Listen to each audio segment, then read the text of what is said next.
ഇപ്പൊ ഇദ്ദേഹം നിങ്ങൾ ഈ വീഡിയോ ചിത്രീകരിച്ച ഈ ആരോപണം നേരിട്ട വ്യക്തി ജീവനൊടുക്കിയെന്നുള്ള വിവരമാണ് വരുന്നത്.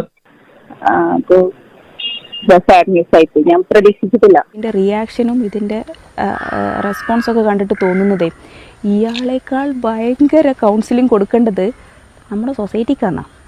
അങ്ങനെ സോഷ്യൽ മീഡിയ അറ്റൻഷന് വേണ്ടിയുള്ള ചില സ്ത്രീകളുടെ ബസ്സിൽ കയറിയുള്ള വീഡിയോ പിടുത്തത്തിന് പുതിയൊരു ഇര കൂടി ഉണ്ടായിരിക്കുകയാണ് സുഹൃത്തുക്കളെ. ആരാണ് ആ ഇര, എന്താണ് സംഭവം എന്നുള്ളത് ഇതിനോടകം എല്ലാവരും അറിഞ്ഞു കാണുമെന്ന് വിചാരിക്കുന്നു. കാരണം അത്രയും ഇതിനോടകം ഈ സംഭവവുമായി ബന്ധപ്പെട്ട് ഇവിടുത്തെ മെയിൻസ്ട്രീം മാധ്യമങ്ങളടക്കം ചർച്ച നടത്തി കഴിഞ്ഞു എന്നുള്ളതാണ്. സംഭവം മറ്റൊന്നുമല്ല, ബസ്സിൽ വെച്ച് തനിക്കുണ്ടായ ഒരു മോശം അനുഭവം എന്നുള്ള രീതിയിൽ കഴിഞ്ഞ ദിവസം ഒരു യുവതി സോഷ്യൽ മീഡിയയിൽ ഒരു വീഡിയോ പങ്കുവച്ചിട്ടുണ്ടായിരുന്നു. ബസ്സിൽ വെച്ച് തന്നെ ആ തിരക്കിനിടയിൽ ചിത്രീകരിച്ച ഒരു വീഡിയോ ആയിരുന്നു അത്. ആ വീഡിയോയിൽ തന്റെ മുന്നിൽ നിൽക്കുന്ന വ്യക്തി മനഃപൂർവ്വം തന്റെ സ്വകാര്യ ഭാഗത്ത് സ്പർശിക്കുന്നെന്നും പറഞ്ഞുകൊണ്ടായിരുന്നു ആ യുവതി ആ വീഡിയോയിൽ പങ്കുവച്ചത്. ആ വീഡിയോ ആണെങ്കിൽ നിമിഷ നേരം കൊണ്ട് വൈറലാവുകയും ചെയ്തു. ഞാൻ വേണമെങ്കിൽ ആ വീഡിയോ ഒന്ന് കാണിച്ചു തരാം.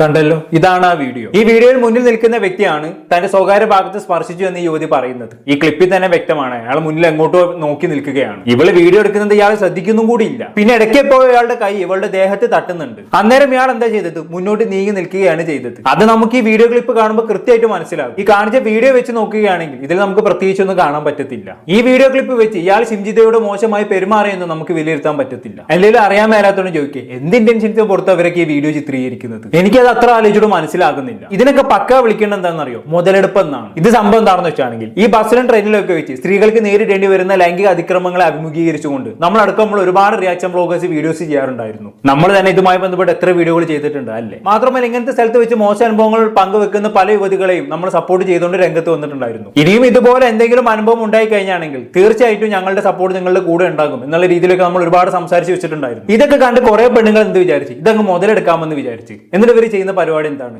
ക്യാമറ തൂക്കി പിടിച്ച് നേരെ ബസ്സിലേക്ക് കയറും. എന്നിട്ട് ആരെങ്കിലും ഇവരുടെ ദേഹത്ത് സ്പർശിക്കുന്നുണ്ടോ എന്ന് നോക്കി നടക്കും. അങ്ങനെ സ്പർശിക്കുന്ന പക്ഷം അപ്പൊ ഇവര് വീഡിയോ പിടിച്ച് അങ്ങ് സോഷ്യൽ മീഡിയയിൽ ഇട്ടു. എന്നിട്ട് അവർ എന്നോട് ഇങ്ങനെ പെരുമാറി അങ്ങനെ പെരുമാറി അങ്ങ് പറഞ്ഞു വരുത്തും. അതിനൊത്തം ഉദാഹരണമായിരുന്നു കുറച്ച് ദിവസങ്ങൾക്ക് മുമ്പ് ഒരു പെൺകുട്ടി രംഗത്ത് വന്നിട്ടുണ്ടായിരുന്നില്ല, അപ്സാക്കിയ രജി എന്ന് പറയുന്ന പെൺകുട്ടി. അവൾ ഇതേമാതിരി സോഷ്യൽ മീഡിയ അറ്റൻഷന് വേണ്ടി അടുത്തിരിക്കുന്ന ഒരു വയസ്സൻ തന്റെ ദേഹത്ത് തൊട്ടുരുമുന്നു എന്നുള്ള രീതിയിൽ ഒരു വീഡിയോ പിടിച്ച് സോഷ്യൽ മീഡിയയിൽ ഇട്ടതായിരുന്നു. പക്ഷേ പാളി പോയിന്ന് പറഞ്ഞാൽ മതിയല്ലോ, എല്ലാവരും കൂടി പിടിച്ചവളെ നോക്കി വിട്ട്. അതിന് പിന്നാലെയാണ് ഷിംജിത എന്ന് പറയുന്ന മറ്റൊരു യുവതിയും ഇതേ പരിപാടിയുമായി രംഗത്ത് വന്നിരിക്കുന്നത്. പക്ഷെ അപ്സാക്കിയ രജിയെ സംബന്ധിച്ചിടത്തോളം അവൾ ഇതേമാതിരി വീഡിയോ പിടിച്ച് സോഷ്യൽ മീഡിയയിൽ ഇട്ട സമയത്ത് അപ്പുറത്തുള്ള വ്യക്തിയുടെ മുഖം ബ്ലർ ചെയ്തിട്ടുണ്ടായിരുന്നു. അതുകൊണ്ട് തന്നെ അപ്പുറത്തുള്ള ആ വ്യക്തിയെ സംബന്ധിച്ചിടത്തോളം അയാളെ ജീവിതത്തെ അത് പ്രത്യേകിച്ച് ബാധിച്ചിട്ടൊന്നുമില്ല. പക്ഷെ ഇവിടെ ഷിംജിത ഇതേമാതിരി വീഡിയോ പിടിച്ചിട്ട സമയത്ത് അവൾ ചെയ്ത പരിപാടി എന്താണ്, ഫേസ് ഒന്നും ബ്ലർ ആക്കാതെ കിട്ടും. അപ്പൊ സ്വാഭാവികമായിട്ടും അപ്പുറത്തുള്ള വ്യക്തിയെ സംബന്ധിച്ചിടത്തോളം അയാൾക്ക് പുറത്തിറങ്ങി നടക്കാൻ പറ്റാത്ത അവസ്ഥയായി. അതോടെ എന്ത് സംഭവിച്ച് അയാൾ അങ്ങ് കയറി തൂങ്ങി ജീവിതം അവസാനിപ്പിച്ച്. എങ്ങനെ ഇരിക്കുന്നു സോഷ്യൽ മീഡിയ അറ്റൻഷന് വേണ്ടിയുള്ള ഒരു പെൺകുട്ടിയുടെ തെമ്മാടിത്തരം കാരണം ഇവിടെ നഷ്ടപ്പെട്ടത് ഒരാളുടെ ജീവിതമാണ്. ഇതിപ്പോ രണ്ടാമത്തെ വേദിയാണ് സോഷ്യൽ മീഡിയ അറ്റൻഷന് വേണ്ടി വീഡിയോ പിടുത്തവുമായി ഇറങ്ങിയിരിക്കുന്നത്. ഇത് കാരണം ഇനി സമൂഹത്തിൽ നേരിടാൻ പോകുന്ന ഏറ്റവും വലിയ പ്രശ്നം എന്താണെന്ന് വെച്ചാണെങ്കിൽ നാളെ ഇനി റിയൽ ആയിട്ടൊരു പെൺകുട്ടിക്ക് ഒരു ബസ്സിൽ വെച്ചോ ട്രെയിനിൽ വെച്ചോ ഒരു മോശം അനുഭവം ഉണ്ടായി കഴിഞ്ഞാണെങ്കിൽ അവൾ ആ അനുഭവം മറ്റുള്ളവരോട് തുറന്ന് പറയുന്ന പക്ഷം ആരും അത് വിശ്വസിക്കാതെയാകും. അവള് ചുമ്മാ വൈരാഗ്യത്തിന് പുറത്ത് ഓരോന്ന് പറഞ്ഞുണ്ടാക്കുന്നതാണ്, അല്ലെങ്കിൽ ആളുകൾക്കിടയിൽ വലിയ ആളാവാൻ വേണ്ടി ഇങ്ങനെ പറഞ്ഞുണ്ടാക്കുന്നുണ്ടെങ്കിൽ ആളുകൾ ഇങ്ങനെ ഓരോന്ന് ചിന്തിക്കാൻ തുടങ്ങും. അതോടെ റിയൽ ആയിട്ട് പെൺകുട്ടിക്ക് ബസ്സിൽ വെച്ചോ ട്രെയിനിൽ വെച്ചോ ഒരു മോശം അനുഭവം ഉണ്ടായാൽ പോലും ആരും വിശ്വസിക്കാത്ത അവസ്ഥ വരും. ജനങ്ങൾ ഈ പറയുന്ന അപ്സാക്കിയ രജിയും ഷിംജിതയുമായി മറ്റുള്ള പെൺകുട്ടികളെ കൂട്ടിക്കെട്ടാൻ തുടങ്ങും. ഇത് കാരണം സംഭവിക്കാൻ പോകുന്ന മറ്റൊരു ദൂഷ്യവശം എന്താണെന്ന് വെച്ചാണെങ്കിൽ ബസ്സിൽ കയറി തോന്നിയാസം കാണിക്കുന്ന പല ഞരമ്പ് രോഗികൾക്കും അതൊരു വെച്ച നിലയായിട്ട് മാറും. ഇപ്പോഴും ബസ്സിലും ട്രെയിനിലും ഒക്കെ കയറി പെൺകുട്ടികളോട് മോശമായി പെരുമാറുന്ന എത്രയോ ആളുകൾ നമ്മുടെ നാട്ടിലുണ്ട്.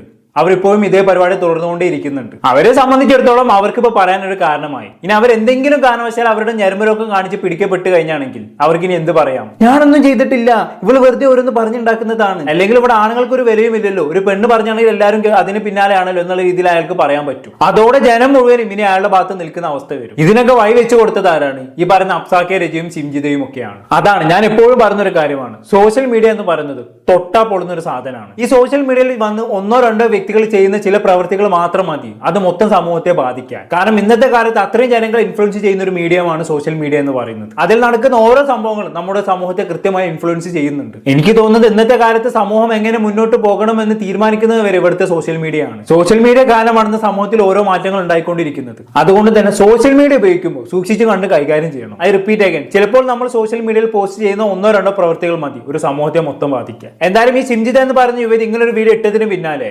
ബാധിക്കപ്പെട്ട വ്യക്തി കയറി ആത്മഹത്യ ചെയ്തു എന്ന് ഞാൻ പറഞ്ഞല്ലോ. ആ ആത്മഹത്യ ചെയ്യുന്നതിന് മുമ്പേ ഇവൾ ഇതിന് എക്സ്പ്ലനേഷൻ എന്നുള്ള ഒരു വീഡിയോ ഇട്ടിട്ടുണ്ടായിരുന്നു. എനിക്ക് തോന്നുന്നത് ബസ്സിൽ വെച്ച് ഇവൾ എടുത്ത വീഡിയോ കൂടാതെ തന്നെ ഇവളുടെ എക്സ്പ്ലനേഷൻ വീഡിയോ കൂടി ആയതോടെയാണ് അയാൾ കയറി ജീവിതം അവസാനിപ്പിച്ചതെന്നുള്ളതാണ്. എന്തായാലും ഇവളുടെ എക്സ്പ്ലനേഷൻ വീഡിയോ ഒന്ന് കണ്ടോക്കാം. പിന്നെ ഇതൊരു വ്യൂസിന് വേണ്ടിയിട്ടുള്ള വീഡിയോ അല്ല കേട്ടോ, ഒരു ഗുരുതരമായിട്ടുള്ള മാനസിക സാമൂഹിക പ്രശ്നത്തിൻ്റെ വിശദീകരണമാണ്. ഇന്നലെ ഞാനൊരു പബ്ലിക് ബസ്സിൽ നിന്നുള്ളൊരു വീഡിയോ ഷെയർ ചെയ്ത്. എന്താണെന്ന് വെച്ച് കഴിഞ്ഞാൽ ഒരാൾ മനഃപൂർവ്വം എൻ്റെ ശരീരത്തിൽ സ്പർശിക്കുന്ന ഒരു വീഡിയോ. അതൊരു ആക്സിഡൻ്റ് അല്ല, ഒരു മിസ്അണ്ടർസ്റ്റാൻഡിങ്ങും അല്ല. ഇത് മേജർ സൈക്കോളജിക്കൽ ഇഷ്യൂവും സെക്ഷൽ ബൗണ്ടറി വയലേഷനുമാണ്. എന്ത് സെക്ഷൽ ബൗണ്ടറി വയലേഷൻ എന്നാണ് നിങ്ങൾ ഈ പറയുന്നത്? ഈ തിരക്കേറിയ ബസ്സിൽ അയാൾ നിങ്ങളുടെ അടുത്ത് വന്ന് നിന്നതാണ് നിങ്ങൾ ഈ പറഞ്ഞ സെക്ഷൽ ബൗണ്ടറി വയലേഷൻ? അല്ല, അറിയാത്തതുകൊണ്ട് ചോദിക്കുകയാണ്. തിരക്കേറിയ ബസ്സിൽ ഒരു പെണ്ണ് നിൽക്കുന്നുണ്ടെന്ന് വിചാരിച്ച് അയാൾ നിങ്ങളുമായി 100 മീറ്റർ അകലം പാലിച്ച് നിൽക്കുക. എന്തേ? നിങ്ങൾക്ക് മാത്രം ബസ്സിൽ നിന്ന് യാത്ര ചെയ്താൽ മതിയോ? ബാക്കി ആർക്കും ചെയ്യണ്ടേ? സെക്ഷൽ ബൗണ്ടറി വയലേഷൻ ആണ് പോലും. തിരക്കേറിയ ബസ്സിൽ യാത്ര ചെയ്യുന്ന സമയത്ത്, പ്രത്യേകിച്ച് കൈയും കാലും ഒക്കെ അനക്കുന്ന സമയത്ത് ദേഹത്ത് തട്ടിയെന്ന് വരും. അതിനൊക്കെ സെക്ഷൽ ബൗണ്ടറി വയലേഷൻ എന്നും പറഞ്ഞ് ഇമാതിരി വർത്താനൊക്കെ പറയാൻ വന്ന എന്താ ഞാനിതിനൊക്കെ പറയാം? എന്തായാലും പെങ്ങൾ ഇത്രയും പറഞ്ഞ് ശരിക്കും ഇനി തൊട്ടൊരു കാര്യം ചെയ്യാം. ബസ്സിന് നടുക്ക് നമുക്കൊരു ബോർഡർ വെക്കാം. ആ ബോർഡറിന് മുന്നിൽ പെണ്ണുങ്ങൾ കയറട്ടെ, ആ ബോർഡറിന്റെ ബാക്കിൽ ആണുങ്ങൾ കയറട്ടെ. അതാവുമ്പോൾ ഇരു കൂട്ടർക്കും പ്രശ്നം ഇല്ലാണ്ടാവും. പെണ്ണുങ്ങളെ സംബന്ധിച്ചിടത്തോളം ആണുങ്ങൾ കയറി ഞങ്ങളുടെ ശരീരത്തിൽ തൊട്ടുരുമുന്നേ എന്ന് പറയുന്നവരുടെ പരാതി ഇല്ലാതാവും. ആണുങ്ങളെ സംബന്ധിച്ചിടത്തോളം വെറുതെ പെണ്ണുങ്ങൾ ഞങ്ങളുടെ വീഡിയോ പിടിച്ച് സോഷ്യൽ മീഡിയയിൽ പോസ്റ്റ് ചെയ്യുന്നത് എന്ന പരാതിയും ഒഴിവാക്കി കിട്ടും. ഇരു കൂട്ടർക്കും വലിയ ബുദ്ധിമുട്ടിലാണ് യാത്ര ചെയ്യുകയും ചെയ്യാം. ഇനി അങ്ങോട്ട് ഇങ്ങനത്തെ പരിഷ്കാരങ്ങളൊക്കെ നടപ്പാക്കേണ്ടി വരും. ആ ലെവലിലേക്കാണ് കാര്യങ്ങളുടെ പോക്കെ. അതുകൊണ്ട് പറഞ്ഞതാണ്. പിന്നെ അതിന്റെ ഇടയ്ക്ക് എന്തോ പറഞ്ഞല്ലോ, ഒരാൾ മനഃപൂർവ്വം എന്നെ സ്പർശിക്കുന്ന ഒരു വീഡിയോ ഞാൻ പങ്കുവെച്ചു എന്നൊക്കെ. അയാൾ എവിടെയാണ് നിങ്ങളെ മനഃപൂർവ്വം സ്പർശിച്ചത്? വീഡിയോ കണ്ടത് വെച്ച് വിലയിരുത്തുകയാണെങ്കിൽ അയാൾ എവിടെയും നിങ്ങളെ മനഃപൂർവ്വം സ്പർശിച്ചിട്ടില്ല. നിങ്ങളുടെ ദേഹത്ത് അയാൾ തട്ടിയിട്ടുണ്ട്, അത് ശരിയാണ്. അങ്ങനെ തട്ടിയ പക്ഷം അയാൾ മുന്നോട്ട് കയറി നിൽക്കുന്നുമുണ്ട്. അല്ലാതെ അയാൾ അവിടെ മനഃപൂർവ്വം സ്പർശിക്കുന്നതായി നമുക്ക് എവിടെയും കാണാൻ സാധിക്കില്ല. ഇനി അയാൾ മനഃപൂർവ്വം സ്പർശിച്ചു എന്ന് വെക്കട്ടെ, നിങ്ങളുടെ സ്വകാര്യ ഭാഗത്ത് മനഃപൂർവ്വം അയാൾ തൊട്ട് തലോടി എന്ന് വെക്കട്ടെ. അങ്ങനെ ചെയ്യുമ്പോഴേക്കും അങ്ങ് വീഡിയോ എടുത്ത് സോഷ്യൽ മീഡിയയിൽ പ്രചരിപ്പിക്കുകയാണ് ചെയ്യേണ്ടത്. അതിനു മുമ്പ് നിങ്ങൾക്ക് എന്തൊക്കെ ഓപ്ഷൻ ഉണ്ട്? നിങ്ങൾക്ക് ചുറ്റുമുള്ളവരുടെ സഹായം തേടാം. അതിന് നിങ്ങൾ ഈ വീഡിയോ എടുക്കുന്നതിന് പകുതി ധൈര്യം പോലും വേണ്ട. ഇനി അതിന് പറ്റുന്നില്ല എങ്കിൽ നിങ്ങൾക്ക് കണ്ടക്ടറോട് കാര്യം പറയാം. കണ്ടക്ടർ വേണ്ട പോലെ നടപടി എടുത്തോളൂ. ഇനി കണ്ടക്ടറും സഹകരിക്കുന്നില്ല എങ്കിൽ നിങ്ങൾക്ക് അവിടെ എന്ത് ചെയ്യാം? ആ സ്ഥലത്ത് നിന്ന് മാറി നിൽക്കാം, പിന്നോട്ട് വരിഞ്ഞു നിൽക്കാം. ഇനി നിങ്ങൾക്ക് അതിനും താല്പര്യമില്ല എങ്കിൽ ആ സ്പോട്ടിൽ വെച്ച് അയാളോട് നിങ്ങൾക്ക് പൊട്ടിത്തെറിച്ച് സംസാരിക്കാം, അയാളോട് പ്രതികരണം നടത്താം. അങ്ങനെ പ്രതികരിക്കുന്ന പക്ഷം അയാൾ തെറ്റുകാരനാണ് എങ്കിൽ അയാൾ അവിടെ മിണ്ടാതിരിക്കും. അയാൾക്ക് തിരിച്ചൊന്നും പറയാൻ പറ്റാത്ത അവസ്ഥ വരും. അങ്ങനെ പല പെൺകുട്ടികളും പ്രതികരിക്കുന്ന എത്രയോ വീഡിയോകൾ നമ്മൾ റിയാക്ട് ചെയ്തിട്ടുണ്ട് അല്ലെ? നിങ്ങൾക്ക് അങ്ങനെ എത്രയോ ഓപ്ഷൻസ് അവിടെ ഉണ്ട്. ഇവിടെ സിംജിതയെ സംബന്ധിച്ചിടത്തോളം അയാൾ ദേഹത്തെ തട്ടിയതേ ഉള്ളൂ. അയാൾ മനഃപൂർവ്വം തട്ടിയതാണോ അറിയാതെ തട്ടിയതാണോ എന്നുള്ള കാര്യം ഉറപ്പില്ല. ആ ഉറപ്പില്ലാതെയാണ് വീഡിയോ എടുത്ത് സോഷ്യൽ മീഡിയയിൽ പ്രചരിപ്പിച്ചത്. അത് കാരണം ഇപ്പൊ എന്തായി? ഒരാളുടെ ജീവിതം അങ്ങ് ബലിയാടായി. ഞാൻ എപ്പോഴും പറഞ്ഞൊരു കാര്യമുണ്ട്, നമുക്കൊരു പ്രശ്നം ഉണ്ടാകുമ്പോൾ ഒരിക്കലും അതിന്റെ ഫസ്റ്റ് ഓപ്ഷനായി നമ്മൾ സോഷ്യൽ മീഡിയ ചൂസ് ചെയ്യരുത്. നമ്മുടെ ലൈഫിൽ എന്തെങ്കിലും പ്രശ്നം ഉണ്ടാകുമ്പോഴേക്കും അപ്പൊ തന്നെ വീഡിയോ എടുത്ത് സോഷ്യൽ മീഡിയയിൽ പ്രചരിപ്പിക്കല്ല വേണ്ടത്. സോഷ്യൽ മീഡിയ എന്ന് പറയുന്നത് ജീവിതത്തിൽ എന്ത് പ്രശ്നം ഉണ്ടാകുമ്പോഴും ലാസ്റ്റ് ഓപ്ഷൻ ആയിട്ടാണ് അതിനെ ചൂസ് ചെയ്യേണ്ടത്. നമ്മുടെ ജീവിതത്തിൽ പ്രശ്നങ്ങൾ ഉണ്ടാകുന്ന സമയത്ത്, പ്രതിസന്ധികൾ ഉണ്ടാകുന്ന സമയത്ത് അതിന്റെ പ്രോപ്പർ വേയിൽ അത് ഡീൽ ചെയ്യുക. നിയമപരമായി അതിന് വേണ്ട കാര്യങ്ങൾ ചെയ്യാൻ നോക്കുക. എന്നിട്ടും നമുക്ക് നീതി ലഭിക്കാത്ത ഒരു അവസ്ഥ വരികയാണെങ്കിൽ, നമ്മൾ ഒറ്റപ്പെടുന്ന ഒരു അവസ്ഥ വരികയാണെങ്കിൽ അന്നേരമാണ് നമ്മൾ സോഷ്യൽ മീഡിയ ചൂസ് ചെയ്യേണ്ടത്. ഒരു ഗതിയും പരഗതിയും ഇല്ലാത്ത സമയത്താണ് നമ്മൾ സോഷ്യൽ മീഡിയയിലേക്ക് വിഷയം അഡ്രസ് ചെയ്യപ്പെടേണ്ടത്. അല്ലാതെ ജീവിതത്തിൽ ഒരു പ്രശ്നം തുടങ്ങുമ്പോഴേക്കും അങ്ങോട്ട് ക്യാമറ ഓൺ ആക്കി സോഷ്യൽ മീഡിയയിൽ പ്രചരിപ്പിക്കല്ല വേണ്ടത്. അങ്ങനെ പ്രചരിപ്പിക്കുന്നതാണ് നമ്മുടെ ഇവിടുത്തെ ഏറ്റവും വലിയ പ്രശ്നം. നമ്മൾ ഈ ഫാമിലി വ്ലോഗേഴ്സിനെ എടുത്ത് റിയാക്ട് ചെയ്യുന്ന സമയത്ത് എപ്പോഴും പറഞ്ഞൊരു കാര്യമാണ്, ഒരിക്കലും സോഷ്യൽ മീഡിയ അല്ല നമ്മുടെ ജീവിതത്തിലെ പ്രശ്ന പരിഹാര കോടതി എന്ന് പറയുന്നത്. അത് നമ്മുടെ പ്രശ്നങ്ങൾ കൂടുതൽ ജനങ്ങൾ അറിയേണ്ട ഒരു സാഹചര്യം വരികയാണെങ്കിൽ അത് അറിയിക്കാനുള്ള ഒരു മാധ്യമം മാത്രമാണ്. അത് കൂടാതെ തന്നെ നമ്മൾ സോഷ്യൽ മീഡിയയിലേക്ക് ഒരു സംഭവം എടുത്തിടുന്ന സമയത്ത് അവിടെ ആൾക്കൂട്ട വിചാരണക്കുള്ള സാധ്യത വളരെ കൂടുതലാണ്. അതുകൊണ്ട് തന്നെ നമ്മളൊരു വ്യക്തിക്കെതിരെ സോഷ്യൽ മീഡിയയിലേക്ക് ഒരു വീഡിയോ പോസ്റ്റ് ചെയ്യുന്ന സമയത്ത് ആ വീഡിയോ വൈറലാകുന്ന പക്ഷം ആ വ്യക്തിയെ സോഷ്യൽ മീഡിയ വലിച്ചു കീറും. അതുകൊണ്ട് നോക്കി കണ്ടും വേണം നമ്മൾ സോഷ്യൽ മീഡിയയിൽ ഒരു സംഭവം പോസ്റ്റ് ചെയ്യാൻ. എന്തായാലും സിംജിത പറയുന്ന പോലെ അയാൾക്ക് മേജർ സൈക്കോളജിക്കൽ ഇഷ്യൂ ഒന്നും ഇല്ലാന്ന് ഇപ്പൊ സിംജിതക്ക് മനസ്സിലായി കാണുമല്ലോ, പ്രത്യേകിച്ച് അയാൾ ആത്മഹത്യ ചെയ്തതിന് ശേഷം. കാരണം അയാൾ സിംജിത പറയുന്ന പോലെ മേജർ സൈക്കോളജി ഇഷ്യൂ ഉള്ള ആളാണെങ്കിൽ അല്ലെങ്കിൽ ഞെരുമ്പ് രോഗിയാണെങ്കിൽ അയാൾ ഒരിക്കലും ആത്മഹത്യ ചെയ്യത്തില്ലല്ലോ. അയാളെ സംബന്ധിച്ചിടത്തോളം ഇത് തൂറ്റിപ്പോയി, ഇനി അടുത്ത ബസ് നോക്കാന്ന് പറഞ്ഞ അയാൾ അടുത്ത ബസ് കയറി പോകും. എന്നിട്ട് അടുത്ത പെണ്ണിനെ ഇതേപോലെ മോശമായി പെരുമാറാൻ നോക്കും, സവാദിനെയൊക്കെ പോലെ. പക്ഷെ ഇയാളെ സംബന്ധിച്ചിടത്തോളം അങ്ങനെയല്ലല്ലോ. ഇയാൾ ജീവിതം അങ്ങ് അവസാനിപ്പിച്ചു. ഒരാളെ സംബന്ധിച്ചിടത്തോളം അയാൾ മനന്നൊന്ന് ആത്മഹത്യ ചെയ്യണമെന്നുണ്ടെങ്കിൽ അയാളുടെ ആത്മാഭിമാനത്തിൽ കോട്ടം തട്ടുന്ന എന്തെങ്കിലും അയാളുടെ ജീവിതത്തിൽ സംഭവിച്ചിരിക്കണം അല്ലേ? ഇവിടെ ഇയാളെ സംബന്ധിച്ചിടത്തോളം ഇയാൾക്ക് തെറ്റ് ചെയ്തിട്ടില്ല എന്ന് ബോധ്യമുള്ളത് കൊണ്ടും താൻ ചെയ്യാത്ത തെറ്റിന്റെ പേരിൽ സമൂഹം തന്നെ ക്രൂശിക്കുന്നുണ്ട് എന്ന് ചിന്തിച്ചതുകൊണ്ടുമാണല്ലോ ഇയാൾ ജീവിതം അങ്ങ് അവസാനിപ്പിച്ചത്. ഇതിനപ്പുറത്തേക്ക് ഷിംജിത പറഞ്ഞ പോലെ ഇയാൾ ഞരമ്പ് രോഗിയല്ല എന്ന് തെളിയിക്കാൻ വേറെ എന്തെങ്കിലും പ്രൂഫ് ഷിംജിതക്ക് വേണോ? ഇപ്പൊ ഷിംജിതക്ക് സമാധാനമായി കാണല്ലോ. അത്രയേ ഉള്ളൂ. എന്തായാലും ബാക്കി പറഞ്ഞാട്ടെ. അതായത് കൺസെന്റ് ഇല്ലാതെ ഒരു മനുഷ്യന്റെ ശരീരത്തിൽ തൊടാൻ ആർക്കാ അവകാശമുള്ളത്? ശരി, ബസ്സിൽ ഇങ്ങനെ ഞെക്കി നെരിഞ്ഞ് നിൽക്കുന്ന സമയത്ത് നിങ്ങളോട് കൺസെന്റ് ചോദിക്കാൻ, ചേച്ചി ഞാൻ ഇവിടെ നിന്ന് നിന്നോട്ടെ എന്ന്. ഇവരെന്തൊക്കെയാണ് ഈ പറയുന്നത്? എന്തൊക്കെ കേൾക്കണം റബ്ബേ. ഇതിപ്പോ ഞാൻ നേരത്തെ പറഞ്ഞ പോലുള്ള പരിപാടി ചെയ്യണതാണ് നല്ലത്. ബസ്സിന് നടുവിൽ ഒരു ബോർഡർ ഉണ്ടാക്കിക്കോളി. അതാകുമ്പോ ഈ വെറ്റുകളുടെ ഈ കഴപ്പങ്ങ് തീർന്നിട്ടല്ലോ. ഇവര് പറഞ്ഞത് ശരിയാണ് കേട്ടോ. നമ്മൾ ഒരാളുടെ ദേഹത്തെ സ്പർശിക്കുന്ന സമയത്ത് അവരുടെ കൺസെന്റ് എടുക്കണം. പക്ഷെ എല്ലാ സ്ഥലത്തും അത് അപ്ലിക്കബിൾ ആവണമെന്നുണ്ടോ? നമ്മൾ തിക്കി തിരിഞ്ഞൊരു ബസ്സിൽ പോകുന്ന സമയത്ത് കൺസെന്റ് എടുത്തൊന്നും ദേഹത്ത് തൊടാൻ പറ്റിയെന്ന് വരില്ല. ചിലപ്പം കൈയൊക്കെ ഒന്ന് പൊക്കുമ്പോഴോ താത്തുമ്പോഴൊക്കെ ദേഹത്ത് തട്ടിന്ന് വരും. അവിടെയൊക്കെ വന്ന് കവലപ്രസംഗം നടത്താന്ന് പറഞ്ഞ എന്താ ഞാനിതിനൊക്കെ പറയാം. ഈ ബസ്സിൽ തിക്കി ഞെരുങ്ങി പോകുന്ന വീഡിയോ എടുത്ത് വെച്ചാണ് ഇമാതിരി കൺസെന്റിന്റെ ഡയലോഗ് അടിക്കണമെന്ന് നോക്കണം. സിറ്റുവേഷൻ അനുസരിച്ച് സംസാരിക്കാൻ പഠിക്കും പെണ്ണെ. പിന്നെ ഇത്തരം സ്ഥലങ്ങളിൽ മനഃപൂർവ്വം പെണ്ണുങ്ങളുടെ ദേഹത്ത് സ്പർശിക്കുന്ന ആൾക്കാരുണ്ട് കേട്ടോ. ഞാൻ അവരെ ന്യായീകരിക്കല്ലേ കേട്ടോ. ഇനി ആരെങ്ങനെ വിചാരിക്കേണ്ട. അല്ലാതെ അറിയാതെ ഇങ്ങനെ തട്ടിപ്പോകുന്ന ആൾക്കാരെ കുറിച്ചാണ് ഞാൻ ഈ പറയുന്നത്. അങ്ങനെയൊക്കെ തട്ടുന്ന സമയത്ത് കൺസെന്റ് ഇല്ലാതെ തട്ടിയെന്നും പറഞ്ഞ് പ്രശ്നം ഉണ്ടാക്കുന്നതിനോടൊക്കെ എന്താ പറയാ? ഇതൊരു ബാക്കി പറഞ്ഞാട്ടെ. ശരിക്കും ഇത് കാണിക്കുന്നത് എന്താണെന്നറിയോ? അയാൾക്ക് അയാളുടെ ഇമ്പൾസ് കൺട്രോൾ ചെയ്യാനുള്ള ശേഷിയില്ല. മറ്റുള്ള മനുഷ്യന്മാരോടുള്ള എമ്പതി ഇല്ല. എന്ത് എമ്പതി ഇല്ല എന്നാ നിങ്ങൾ ഈ പറയുന്നത്? ഇങ്ങനെ അയാൾക്ക് ഇമ്പൾസ് കൺട്രോൾ ചെയ്യാൻ പറ്റില്ല, എമ്പതി ഇല്ല എന്നൊക്കെ പറയാൻ മാത്രം ഇവിടെ എന്താ സംഭവിച്ചത്? എല്ലാം അറിയാത്തോണ്ട് ചോദിക്കുകയാണ്. ഇവിടെ ഷിംജിതയെ സംബന്ധിച്ചിടത്തോളം അയാൾ മനഃപൂർവ്വമാണ് ദേഹത്ത് തട്ടിയത്. അത് അറിയാതെ തട്ടിപ്പോയതാണ് എന്നൊന്നും ഉറപ്പുള്ള കാര്യമല്ല. അയാളെ ബസ്സിലൊന്ന് നിൽക്കുന്ന സമയത്ത് ദേഹത്തൊന്ന് തട്ടിപ്പോയി. അപ്പോഴേക്കും അവളെ ഉറപ്പിച്ച് മനഃപൂർവ്വം തട്ടിയതാണെന്ന്. ഇനി അത് കൂടാതെ അവളുടെ കുറെ ചാർത്തി കൊടുക്കലുകളും. അയാൾക്ക് ഇമ്പൾസ് കൺട്രോൾ ചെയ്യാനുള്ള കഴിവില്ല, അയാൾക്ക് എമ്പതി ഇല്ല. ഇത് മേജർ സൈക്കോളജിക്കൽ ഇഷ്യൂ ആണ്, സെക്ഷൽ ബോർഡർ വയലേഷൻ ആണ്. എന്തൊക്കെയാണ് ഈ പറഞ്ഞുണ്ടാക്കുന്നത്? വെറുതെ അയാൾ കയറി ആത്മഹത്യ ചെയ്തത്. ഒന്ന് ബസ് കയറി ദേഹത്ത് തട്ടിയപ്പോഴേക്കും എന്തൊക്കെ കേൾക്കണം റബ്ബേ. എന്തായാലും ബാക്കി പറഞ്ഞാട്ടെ. ഇല്ല, ഇതിനൊക്കെ അപ്പുറത്ത് ആരും എന്നെ ഒന്നും ചെയ്യില്ല എന്നുള്ളൊരു മറ്റേടത്തെ വിചാരമില്ലേ, അതും കൊണ്ടാണ്. എന്താണെന്ന് വെച്ചാലേ, ഞാൻ ഈ ഫസ്റ്റ് എൻ്റെ മുന്നിൽ നിൽക്കുന്ന ഒരു പെൺകുട്ടിക്കുള്ള ഡിസ്റ്റർബൻസ് കണ്ടിട്ട് എൻ്റെ ഫോണിൽ വീഡിയോ ഓൺ ആക്കി ഇങ്ങനെ പിടിച്ചു. അത് ശരി. ആ മുന്നിൽ നിൽക്കുന്ന പെൺകുട്ടിക്ക് ഡിസ്റ്റർബൻസ് ഉണ്ടായി എന്ന് നിങ്ങൾ എങ്ങനെ മനസ്സിലാക്കി? ആ പെൺകുട്ടി നിങ്ങളുടെ അടുത്ത് വന്ന് പറഞ്ഞോ അത് എനിക്ക് ഡിസ്റ്റർബ് ആവുന്നു എന്ന്? ഇല്ലല്ലോ.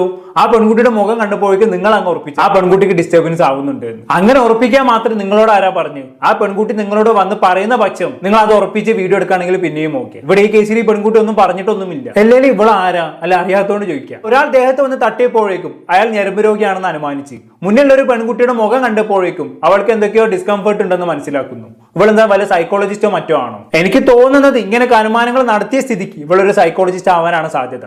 കാരണം കുറെ എന്തോ ഇംഗ്ലീഷ് ടേംസ് ഒക്കെ പ്രസംഗിക്കുന്നുണ്ടല്ലോ. എന്നാൽ ഇത്രയൊക്കെ ആയ സ്ഥിതിക്ക് നമുക്ക് ഇവളുടെ പ്രൊഫൈൽ ഒന്ന് വായിച്ചു നോക്കാം. Shimjitha, live A little, explore, natural lover, consultant, psychologist. ഞാൻ പറഞ്ഞില്ലേ ആള് സൈക്കോളജിസ്റ്റ് ആണെന്ന്. എനിക്ക് അപ്പോഴേ തോന്നി ഇവളുടെ ഈ സംസാരം പെരുമാറ്റമൊക്കെ കണ്ടപ്പോൾ ഒരു സൈക്കോളജിസ്റ്റ് ആവാനാണ് സാധ്യത എന്നുള്ളത്. ഇതൊക്കെ നമ്മൾ എത്ര കണ്ടതല്ലേ. ഇങ്ങനെയാണെങ്കിൽ എനിക്കൊരു സൈക്കോളജിസ്റ്റ് ആവണം. എന്നിട്ട് വേണം എനിക്ക് ഇവിടെ ഇപ്പോൾ ആളുകളുടെ മുഖത്ത് നോക്കിയിട്ട് ഓരോരോ അനുമാനങ്ങൾ നടത്താൻ. എന്തായാലും ബാക്കിയാണ് നോക്കാം. പിടിച്ചു. ഈ വീഡിയോ ഓൺ ആക്കിയത് അയാൾ കണ്ടിട്ടുണ്ട്. അയാളത് കണ്ടുകൊണ്ടിരിക്കെ തന്നെ അയാൾ കുറച്ചു നേരം അങ്ങനെ നിന്നു, വേറെ കുഴപ്പമൊന്നുമില്ല. കുറച്ച് കഴിഞ്ഞപ്പോൾ അയാളത് പിന്നെ റിപ്പീറ്റ് ചെയ്തുകൊണ്ടിരിക്കുക. അതിൽ നിന്ന് എന്താ മനസ്സിലാക്കുന്നത്? വീഡിയോ എടുത്താലും എനിക്ക് പ്രശ്നമില്ല, എങ്ങനെയായാലും പ്രശ്നമില്ല, ഞാൻ ചെയ്യാനുള്ളത് ചെയ്തുകൊണ്ടിരിക്കുന്നുള്ളത്. ശരി. ഈ വീഡിയോ കണ്ടാൽ തന്നെ മനസ്സിലാക്കും അയാൾ മുമ്പോട്ട് എങ്ങോട്ടോ നോക്കി നിൽക്കാണ്. നിങ്ങൾ വീഡിയോ എടുക്കുന്നത് അയാൾ ശ്രദ്ധിക്കുന്നൊന്നും കൂടിയില്ല. അയാൾ നാച്ചുറലി ബാക്കോട്ട് കൈ വലിക്കുന്നതാകും. പിന്നെ ബസ്സിലാണെന്ന് കരുതി പിന്നെ ഒരു പെൺകുട്ടി നിൽക്കുന്നെന്ന് കരുതി അയാൾക്ക് കൈയും കാര്യം തൊട്ട് എടുക്കാൻ പാടില്ലേ? അല്ല അറിയാത്തോണ്ട് ചോദിക്കുക. അയാൾ മനസ്സാവാചക ചിന്തിക്കാത്ത കാര്യങ്ങളൊക്കെയാണ് നിങ്ങൾ അയാളെ വെച്ച് വീഡിയോ പിടിച്ചുകൊണ്ട് ഇങ്ങനെ പറഞ്ഞുകൊണ്ടിരിക്കുന്നത്. ഇതൊക്കെ പറയുന്ന സമയത്ത് ലേശൊരു ബോധം അല്ല അറിയാത്തോണ്ട് ചോദിക്കുകയാണ്. അങ്ങനെ അങ്ങോട്ട് പറയുന്ന വിടുവായിത്വം പറയുന്നത് എന്താന്നുള്ളൊരു ബോധം ഇവർക്കില്ല. അതിന്റെ ഇടയിൽ കൂടെ കുറെ psychological issue, sexual border violation എന്നൊക്കെ കുറെ ഇംഗ്ലീഷ് കുത്തിക്കേറ്റല്ലോ. ഇതൊക്കെ കാണേണ്ടി വരുന്നൊരു ഗതികേട്. ബാക്കി കണ്ടോക്കെ എന്തായാലും. ഇത് കാണിക്കുന്നത് ഇയാൾ ഇതൊരു പാറ്റേൺ ആയിട്ട് കണ്ടിന്യൂ ചെയ്യുന്നുണ്ട് എന്നുള്ളതാണ്. എന്ന് വെച്ച് കഴിഞ്ഞാൽ അയാളുടെ ബിഹേവിയറിൽ നല്ല പ്രശ്നമുണ്ട്. ഇതൊരു മെയിലിന്റെ നോർമൽ ബിഹേവിയർ അല്ല, ഇൻസ്റ്റിങ്ക്റ്റും അല്ല, ടെംപ്റ്റേഷനും അല്ല, പിന്നെന്താ അൺകറക്റ്റഡ് ബിഹേവിയറാണ്. സൈക്കോളജി പറയണതേ unchallenged behaviour become repeated behaviours. അതന്നെയാണ് നിന്നോടും പറയാനുള്ളത്. ഒരു ബസ്സിൽ കയറി എന്ന് വിചാരിച്ച് ആ ബസ്സിലുള്ള ഒരാൾ നിന്റെ ദേഹത്ത് തട്ടിയെന്ന് വിചാരിച്ച് നീ വല്ല സൈക്കോളജി ഒന്നും പ്രസംഗിക്കാൻ വരില്ല മോളെ. നിന്റെ ഈ സൈക്കോളജി പ്രസംഗമൊക്കെ എന്തിനാന്നുള്ള ഇവിടെ നല്ലോണം മനസ്സിലാവുന്നുണ്ട്. ഒരാൾ ദേഹത്ത് ഒന്ന് തട്ടിയപ്പോഴേക്കും അവളത് വീഡിയോ എടുത്ത് സൈക്കോളജി ക്ലാസ് ആയിട്ട് ഇറങ്ങിക്കുവാണ്. എന്തിനാണ്? സോഷ്യൽ മീഡിയയിൽ 4 കയ്യടി കിട്ടാൻ വേണ്ടിയിട്ട്. ഇങ്ങനെ 4 ഇംഗ്ലീഷ് വാക്ക് തുപ്പിക്കഴിഞ്ഞാണെങ്കിൽ കാണുന്നവർ വിചാരിക്കുമല്ലോ ഇവളെന്തോ വലിയ ബുജിയാണെന്ന്. Unchallenged behaviour become repeated behaviour എന്നൊക്കെ സോഷ്യൽ മീഡിയയിൽ വന്ന് പ്രസംഗിച്ച് കഴിഞ്ഞാണെങ്കിൽ കാണുന്നവരെന്തോ വലിയ സംഭവം ആണെന്ന് വിചാരിക്കല്ലോ. ചുമ്മാ ഇരുന്ന് അങ്ങോട്ട് തള്ളന്നെ. പാവപ്പെട്ടവനെ നെഞ്ചത്താണ് ഇവളുടെ സൈക്കോളജി പരീക്ഷണം. എനിക്കാണല്ലോ 4 തെറിയാണ് വരുന്നത്. ബാക്കി പറഞ്ഞാട്ട് എന്തായാലും. ബിഹേവിയേഴ്സ് നമ്മൾ എന്താ ചെയ്യേണ്ടത്? ഞാൻ ഇന്നലെ ആ വീഡിയോ എടുത്ത് അയാൾക്കത് പ്രശ്നമല്ല എന്ന് അയാൾ മനസ്സിലാക്കിയിട്ട് വീണ്ടും അത് റിപ്പീറ്റ് ചെയ്തത് കണ്ടിട്ട് ഞാൻ ആ വീഡിയോ പോസ്റ്റ് ചെയ്തതിൻ്റെ ഉദ്ദേശം എന്താണെന്ന് വെച്ചാൽ ഇത് മാക്സിമം ആളുകളിലേക്ക് എത്തിക്കുക. എത്തില്ലോ, മാക്സിമം എത്തേണ്ടവരിലേക്കൊക്കെ എത്തിക്കണം. അതുകൊണ്ടാണ് അയാൾ കയറി 2 കാലിൽ ജീവിതം അവസാനിപ്പിച്ചത്. എന്തായാലും സമാധാനമല്ലോ, മാക്സിമം എത്തേണ്ടവരിലേക്കൊക്കെ എത്തിക്കണം കേട്ടോ. ഇതുകൊണ്ടൊന്നും നീ രക്ഷപ്പെട്ടെന്ന് വിചാരിക്കേണ്ട മോളെ. നിന്റെ ഈ കാട്ടുകൂട്ടലും ഒരാളുടെ ജീവിതം വെച്ചുള്ള കളിയും ഒക്കെ ഈ സമൂഹത്തിന് മുന്നിൽ എത്തിയിട്ടുണ്ട്. ഇത് കാരണം അയാൾക്ക് പകരം നിനക്ക് പുറത്തിറങ്ങി നടക്കാൻ പറ്റാത്ത അവസ്ഥയായി. ഇനി കുറച്ചു കാലം അധികം ഒന്നും പുറത്തിറങ്ങി നടക്കണ്ട കേട്ടോ. ഇനി അഥവാ നടക്കുകയാണെങ്കിൽ തന്നെ വല്ല മുഖം മറിച്ച് കെട്ടി നടന്നാൽ മതി. ഇല്ലാന്നുണ്ടെങ്കിൽ ഉറപ്പായിട്ടും കാണുന്നു ആരെങ്കിലും പിടിച്ചു തല്ലും. അങ്ങനെ വന്ന് നിന്ന് കഴിഞ്ഞിട്ട് ഇത് മേജർ സൈക്കോളജിക്കൽ ഇഷ്യൂ ആണ്, സെക്ഷൽ ബോർഡർ വയലേഷൻ ആണെന്നും വന്ന് പ്രസംഗിച്ചിട്ട് കാര്യമില്ല. അതുകൊണ്ട് നോക്കി കണ്ടെങ്കിൽ ഇനി നടന്നോ, പറഞ്ഞില്ലെന്ന് വേണ്ട, ബാക്കി പറഞ്ഞിട്ടുണ്ടായിരുന്നു. സൊസൈറ്റി അയാളെ ചോദ്യം ചെയ്യണം. അത് അയാളുടെ ചുറ്റുമുള്ള ആൾക്കാരും അയാളുടെ കുടുംബക്കാരും കാണണം. ഒരാൾ സ്വന്തം മനസാക്ഷിക്ക് മുമ്പിൽ അയാൾക്ക് ഒന്നും പ്രശ്നമില്ലാതെ നടക്കുന്ന ഒരാളാണ് എന്നുണ്ടെങ്കിൽ പിന്നെ അയാൾ മാന്യത കാണിക്കുന്നത് അയാൾ ജീവിക്കുന്ന സൊസൈറ്റിക്ക് മുമ്പിലും അയാളുടെ ചുറ്റുമുള്ള കുടുംബത്തിന് മുമ്പിലുമാണ്.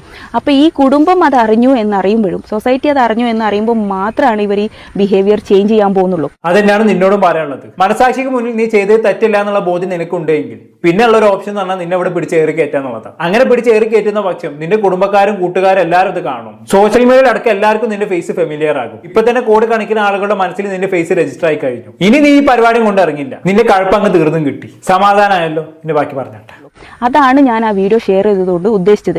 ആ സാധനം സൊസൈറ്റി നോർമലൈസ് ചെയ്യുന്നത് കൊണ്ട് എന്താ ഉണ്ടാവുന്നത് എന്ന് വെച്ച് കഴിഞ്ഞാൽ അയാൾ ഒരിക്കലും അത് ചേഞ്ച് ചെയ്യാൻ പോകുന്നില്ല. ഇങ്ങനെയാണെങ്കിലും വിക്ടിമിനെ മാത്രം ക്രൂശിക്കാനേ ഇവിടെ ആളുകളുള്ളൂ എന്ന് പറഞ്ഞിട്ട് അയാൾ അത് ആ സാധനം റിപ്പീറ്റ് ചെയ്തുകൊണ്ടേയിരിക്കും. ഇതൊരു ചെറിയ തെറ്റല്ല, ജോക്കും അല്ല, അറ്റൻഷൻ സീക്കിങ്ങും അല്ല. ഇതൊരു major psychological and social issue ആണ്. മതി മോളെ, നിർത്ത്. വീണ്ടും ഇങ്ങനെ പറഞ്ഞുകൊണ്ടിരിക്കല്ലേ. കുറെ നേരെ പറയുന്നത് ഇത് major psychological and social issue ആണെന്നൊക്കെ. സൈക്കോളജി പഠിച്ചെന്ന് വിചാരിച്ച് ഇങ്ങനെ ഓവർ ആക്കല്ലേ കേട്ടോ. എല്ലാത്തിനും ഒരു പരിധി ഉണ്ട്. തട്ടി വിടല്ല അങ്ങോട്ട്. എന്തായാലും നിനക്ക് ഇതുവരെ കിട്ടാനുള്ളത് കിട്ടിയല്ലോ മോളെ. ഇനി മേലാൽ ഇമ്മതിരി കോണായിട്ട് വന്നേക്കരുത്. ഒരു ബാക്കി പറഞ്ഞാട്ടെ. സൊസൈറ്റിയും കുടുംബവും അറിഞ്ഞ് അയാളെ ബിഹേവിയർ, ഇത്തരം ആൾക്കാരുടെ ബിഹേവിയർ തിരുത്താനാണ് ശ്രമിക്കേണ്ടത്. എനിക്കിപ്പോൾ ഈ വീഡിയോ കണ്ടിട്ട് ഇതിൻ്റെ റിയാക്ഷനും ഇതിൻ്റെ റെസ്പോൺസൊക്കെ കണ്ടിട്ട് തോന്നുന്നതേ ഇയാളേക്കാൾ ഭയങ്കര കൗൺസിലിംഗ് കൊടുക്കേണ്ടത് നമ്മുടെ സൊസൈറ്റിക്കാണ്. എന്നാൽ പിന്നെ ഒരു കാര്യം ചെയ്യും, നിങ്ങളൊരു സൊസൈറ്റി കൗൺസിലിംഗ് സെന്റർ അങ്ങ് തുടങ്ങും. നിങ്ങൾ സൈക്കോളജിസ്റ്റ് അല്ലേ, അങ്ങനെ ഒരു കൗൺസിലിംഗ് സെന്റർ അങ്ങ് തുടങ്ങും. എന്നാൽ ആഴ്ചയിൽ ഒരു ക്ലാസ്സും വെച്ചോ. റീച്ചിന് വേണ്ടി വീഡിയോ എടുക്കുന്ന സ്ത്രീകളെ ക്രൂശിക്കുന്ന സമൂഹം എന്നുള്ള ഒരു ടൈറ്റിൽ ഒരു കൗൺസിലിംഗ് അങ്ങ് കൊടുക്കുക. അതായിരിക്കും നന്നാവാ. അല്ലാണ്ട് എന്താ ഇതിനൊക്കെ പറയാം. കൗൺസിലിംഗ് കൊടുക്കേണ്ടത് അയാൾക്കല്ല, സമൂഹത്തിനാണ് പോലും. ഇതൊരു മാതിരി തെറ്റ് ചെയ്ത് സമൂഹം ക്രൂശിക്കുന്ന സമയത്ത് എനിക്കല്ല പ്രശ്നം, സമൂഹത്തിനാണ് പ്രശ്നം എന്ന് പറഞ്ഞ മാതിരി ആയിപ്പോയി. ഞാൻ ടോപ്പ്, എന്റെ ചുറ്റുള്ളവരെല്ലാം മോശക്കാർ. അതാണ് ഇപ്പൊ പുള്ളിക്കാരുടെ ചിന്താഗതി. എന്തായാലും ഇങ്ങനെ ഒരു വീഡിയോ പോസ്റ്റ് ചെയ്തതിന് പിന്നാലെ ഞാൻ നേരത്തെ പറഞ്ഞ പോലെ അയാൾ അങ്ങ് ജീവൻ ഒടുക്കി. അതിനുശേഷം ഇപ്പോൾ ഒരു മാധ്യമത്തിൽ വന്ന് സംസാരിക്കുന്നുണ്ട്. എന്റെ മോനെ അത് കേട്ടിട്ട് എനിക്ക് ഇവിടെ ഒന്ന് 2 കൊടുക്കാനാ തോന്നിപ്പോയത്. എന്തായാലും ഒന്ന് കേട്ടോക്കാം. അത് ഒരു പ്രാവശ്യം റിപ്പീറ്റ് ചെയ്ത് ഞാൻ മാറി നിന്നു. പിന്നെയും അയാൾ അത് ചെയ്തു. ഇങ്ങനെ ആ വീഡിയോയിൽ ഇങ്ങനെ നോക്കുന്നതൊക്കെ കാണിക്കുന്നുണ്ട്. അത് കഴിഞ്ഞപ്പോ അപ്പൊ തന്നെ ഞാൻ എന്താ ചേട്ടാ ഉദ്ദേശം എന്ന് ചോദിച്ചു. അപ്പോഴേക്ക് അയാൾ ഇറങ്ങി ഓടി എന്ന് പറയാൻ പറ്റില്ല, സ്പീഡിൽ അങ്ങ് നടന്നു. അപ്പൊ എന്റെ പുറകിലുണ്ടായിരുന്ന വേറെ ചേട്ടൻ ചോദിച്ചു എന്താ സംഭവം എന്താണെന്ന് വെച്ചു. ഞാൻ പറഞ്ഞു കുറെ നേരമായിട്ട് അയാൾ ഇങ്ങനെ എന്തോ ഒരു ചെയ്തുകൊണ്ടിരിക്കുക. അത് കണ്ടപ്പോഴാണ് ഞാൻ വീഡിയോ ഓണാക്കിയത്. എന്നെ തൊട്ട സമയത്ത് ഞാൻ ചോദിച്ചു എന്ന് പറഞ്ഞു. ഓക്കെ, ബസ് സ്റ്റാൻഡിൽ എത്തിയതിനു ശേഷം ഇവളും അയാളും ബസ്സിൽ നിന്നും ഇറങ്ങിയതിനു ശേഷമുള്ള കാര്യമാണ് ഇവള് പറയുന്നത്. ഇവള് ബസ്സിൽ നിന്ന് കയറി പകുതിക്ക് വെച്ച് വീഡിയോ എടുക്കാൻ തുടങ്ങിയതാണ്. ബസ്സിൽ നിന്ന് ഇറങ്ങിയതിനു ശേഷം ആ വീഡിയോ പിടുത്തം തുടർന്നു എന്നുള്ളതാണ്. വീഡിയോ പിടിച്ചോണ്ട് ഇങ്ങനെ അയാൾ പിന്നാലെ നടന്നു. സ്വാഭാവികമായിട്ടും അങ്ങനെ വരുന്ന സമയത്ത് അയാൾ എന്താക്കി സ്പീഡ് അങ്ങ് നടന്നു. അതിനെ കുറിച്ചാണ് ഈ പറയുന്നത്. അതിപ്പോൾ അയാൾ ആരായാലും അങ്ങനെ തന്നെയല്ലേ. നമ്മളെ പിന്നിൽ ഒരാൾ വീഡിയോ എടുത്ത് നമ്മൾ പിന്തുടരുന്നത് കണ്ടു കഴിഞ്ഞാണെങ്കിൽ നമ്മൾ എന്ത് ചെയ്യും? ആ സിറ്റുവേഷനിൽ നിന്ന് ഒഴിഞ്ഞു മാറാൻ നോക്കും അല്ലേ. അത് അയാൾ ഇവിടെ ചെയ്തിട്ടുള്ളൂ. അതിനാണ് അയാൾ എന്തോ വലിയ തെറ്റ് ചെയ്തു എന്നുള്ള രീതിയിലൂടെ അവതരിപ്പിക്കാൻ ശ്രമിക്കുന്നത്. ഇതിനെ കണ്ടത് എന്താ പറയേണ്ടതെന്ന് അറിയോ? ഞാൻ അധികം ഒന്നും പറഞ്ഞില്ല, നീ ബാക്കി പറഞ്ഞാട്ടോ മോളെ. അയാള് പെട്ടെന്ന് ഇറങ്ങി നേരെ അങ്ങ് നടന്നു കളഞ്ഞു. പിന്നെ ഞാൻ അയാളെ പുറകെ ഒന്നും പോയില്ല. 2 വീഡിയോ ഉണ്ടായിരുന്നു. അത് 2 കൂടെ ചെറിയ ഷോർട്ട് ആക്കിയിട്ട് എഡിറ്റ് ചെയ്തിട്ട് സൊസൈറ്റിയിൽ ഇനി നിങ്ങൾ പറയൂന്ന് പറഞ്ഞിട്ട് ഒരു വീഡിയോ പോസ്റ്റ് ചെയ്യാണ്ടായത്. എന്നിട്ട് സൊസൈറ്റി പറയേണ്ട കാര്യം പറഞ്ഞല്ലോ, പറഞ്ഞപ്പോ സമാധാനമായല്ലോ. നല്ല കാര്യം, ബാക്കി പറഞ്ഞാട്ടോ. എന്തായാലും പോലീസിലേക്ക് ആ ദൂരം കൊണ്ടുപോകാൻ ശ്രമിക്കുക അങ്ങനെയൊന്നും ഉണ്ടായില്ല അല്ലേ? ഞാൻ അത് കഴിഞ്ഞ ഉടനെ ബസ്സിൽ നിന്ന് ഇറങ്ങിയതിന് ശേഷം വടകര പോലീസ് സ്റ്റേഷനിലുള്ള എനിക്ക് പരിചയമുള്ള പോലീസ് ഉണ്ട്, അവരെ വിളിച്ചു. ഞാൻ ഇങ്ങനെ ഒരു സംഭവം ഉണ്ടായിട്ടുണ്ട് എന്ന് പറഞ്ഞു. അപ്പോൾ ആളുടെ ഡീറ്റെയിൽസ് ഞാൻ പറഞ്ഞ ഡീറ്റെയിൽസ് എങ്ങനെ കിട്ടാനാണ്, ഞാൻ വീഡിയോ എടുത്തിട്ടുണ്ട്, ഞാൻ എന്തായാലും പോസ്റ്റ് ചെയ്യാൻ പോവാ. കാരണം വീഡിയോ ചെയ്യുന്ന സമയത്ത് അയാൾ അത് കണ്ടിട്ടുണ്ടായിരുന്നു.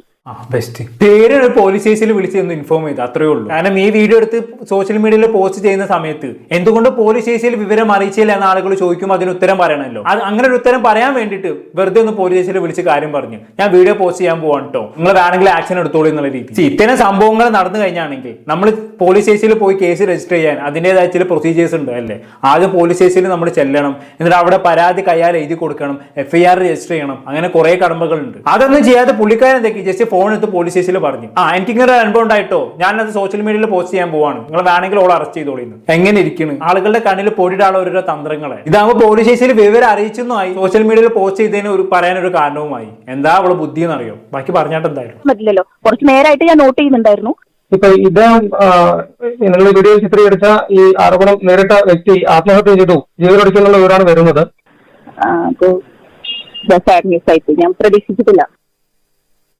ഞാൻ പ്രതീക്ഷിച്ചിട്ടില്ല പോലും. ഇവൾക്ക് ഇത് കേട്ടിട്ടും ഒരു കൂസലും ഇല്ല. ഇതിനൊക്കെ എന്താ പറയേണ്ടതെന്ന് അറിയോ? എന്തായാലും കൊള്ളാം, ഇവളെ പോലത്തെ ഒന്ന് മതി ഇവിടുത്തെ സ്ത്രീ സമൂഹം മൊത്തത്തിനെ പറയിപ്പിക്കാൻ വേണ്ടിയിട്ട്. എന്തായാലും ഇത് കഴിഞ്ഞ് ഇതിനിടയ്ക്ക് നടന്ന മറ്റൊരു സംഭവം ഉണ്ട് കേട്ടോ. ഇവൾ ഈ വ്യക്തിയെ കുറിച്ച് ഇങ്ങനെ ഒരു വീഡിയോ പിടിച്ച് സോഷ്യൽ മീഡിയയിൽ ഇട്ട സമയത്ത് ഇവൾക്ക് ഉണ്ടായ ഫോളോവേഴ്സ് എന്ന് പറയുന്നത് 9K ഫോളോവേഴ്സ് ആണ്. പക്ഷെ അത് കഴിഞ്ഞ് ഈ സംഭവം സോഷ്യൽ മീഡിയയിൽ വൻ വൈറൽ ആയതിനു ശേഷം ഇവൾക്ക് ഫോളോവേഴ്സ് നല്ലോണം അങ്ങ് കൂടി. ഇപ്പൊ നിലവിൽ 11.2K ഫോളോവേഴ്സ് ആയി. അതായത് ഒറ്റയടിക്ക് കൂടിയത് 2000 ഫോളോവേഴ്സ്. ഒരു പെൺകുട്ടി റീച്ചിന് വേണ്ടി ഇമാതിരി തെമ്മാടിത്തരം കാണിച്ചിട്ടും അവളെ കയറി ഫോളോ ചെയ്യുന്ന ആൾക്കാരുടെ മൈൻഡ് സെറ്റ് ആണ് ഞാൻ ആലോചിച്ചു പോകുന്നത്. ഇമാതിരി ബഡലുകളാണ് നമ്മുടെ നാട്ടിലുള്ളത്. എന്തായാലും ഇവൾ ഇപ്പൊ നിലവിൽ അക്കൗണ്ട് പ്രൈവറ്റ് ആക്കി കേട്ടോ, നല്ല കാര്യം. എന്തായാലും കൂടുതലൊന്നും ഞാൻ ഇവിടെ പറയുന്നില്ല. എന്താണെന്ന് കേട്ട് നിങ്ങൾക്ക് തോന്നുന്നത് താഴെ കമന്റ് ബോക്സിൽ രേഖപ്പെടുത്തുമല്ലോ. അടുത്തൊരു ടോപ്പിക്കുമായി വീണ്ടും കാണാം.